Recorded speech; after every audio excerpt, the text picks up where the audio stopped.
ભાવનગરના નવગામ ભાવસાર જ્ઞાતિજનોનો તેજસ્વી તાલા માટેનો ઇનામ વિતરણ સમારોહ યોજાયો।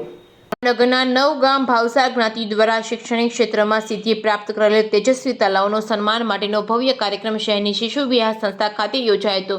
પારિતોષિક ઇનામ વિતરણની શરૂઆત ગણેશ વંદના અને ત્યારબાદ આમંત્રિત મહેમાનો દ્વારા દીપ પ્રાગટ્ય કરી કરવામાં આવી હતી। નાની વિદ્યાર્થીની દ્વારા ભગવાન શ્રી રામના ગીત પર એક કૃતિ રજૂ કરી હતી। ત્યારબાદ આમંત્રિત મહેમાનોનું સ્વાગત પુષ્પગુચ્છ દ્વારા કરવામાં આવ્યું હતું। ડોક્ટર, એન્જિનિયર, LLB, MBA તેમજ MCA તેમજ અન્ય ઉચ્ચ ડિગ્રી ધારણ કરનાર સમાજના વિદ્યાર્થીઓની સાથે ધોરણ 1 થી લઈને 12 સુધીના વિદ્યાર્થીઓને ઇનામ આપવામાં આવ્યા હતા। બાળકો ભણતર માટે વધુ સજાગ થાય તે માટે પહેલા, બીજા અને ત્રીજા ઇનામ સિવાય પણ દરેક વિદ્યાર્થીઓને આશ્વાસન ઇનામો આપવામાં આવ્યા હતા। આ પ્રસંગે નવગામ ભાવસાર જ્ઞાતિના પ્રમુખ મહેન્દ્રભાઈ વાકાણી દ્વારા જણાવ્યું હતું કે જ્ઞાતિ શિક્ષણ ક્ષેત્રે તો કામ કરે જ છે, સાથે સાથે સમાજની 2 પાંખ 108 ગ્રુપ અને મહિલા મંડળ પણ મેડિકલ ક્ષેત્રમાં અને સાંસ્કૃતિક કાર્યક્રમમાં તેમજ સમાજને ઉપયોગી કામો સાથે સંકળાયેલ છે।